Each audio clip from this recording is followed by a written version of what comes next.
શ્યામકુમારના નમસ્કાર. આજના વિડીયોમાં આપનું સ્વાગત છે. તો ચાલો દરરોજની જેમ આજે પણ મેળવીએ ઉપયોગી જાણકારી, પણ ચેનલને સબસ્ક્રાઇબ કરવાનું ભૂલતા નહીં. પોષક તત્વોની ઉણપ. ઘઉંના દાણાને પીસીને મેદો બનાવવામાં આવે છે. તેમાંથી થૂલું અને જર્મ દૂર કરવામાં આવે છે.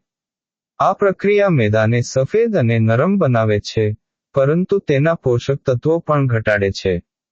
લોટમાં ફાઇબર, વિટામિન્સ અને મિનરલ્સની માત્રા ઓછી હોય છે, જે આપણા સ્વાસ્થ્ય માટે જરૂરી હોય છે.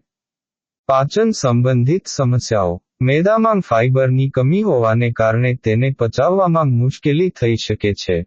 તેનાથી અપચો, કબજિયાત, ગેસ અને પેટનું ફૂલવું જેવી પાચન સંબંધિત સમસ્યાઓ થઈ શકે છે. બ્લડ શુગરમાં વધારો. મેદામાં કાર્બોહાઈડ્રેટ્સનું પ્રમાણ વધુ હોય છે, જે ઝડપથી બ્લડ શુગર લેવલ વધારી શકે છે. તે ડાયાબિટીસનું જોખમ વધારી શકે છે, ખાસ કરીને એવા લોકોમાં કે જેઓ પહેલેથી જ ડાયાબિટીસની બીમારીથી પીડાય છે. વજનમાં વધારો. મેદો રિફાઇન્ડ કરીને બનાવવામાં આવે છે. તેમાં કેલરીની માત્રા વધુ હોય છે અને ફાઇબરનો અભાવ હોય છે, જે તમને ઝડપથી ભૂખ લગાડે છે અને વધુ પડતું ખવાય છે.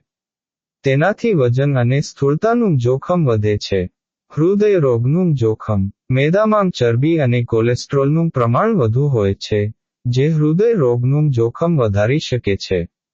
મેદો બ્લડ પ્રેશર વધારવામાં પણ ફાળો આપી શકે છે, જે હૃદયના સ્વાસ્થ્ય માટે હાનિકારક છે.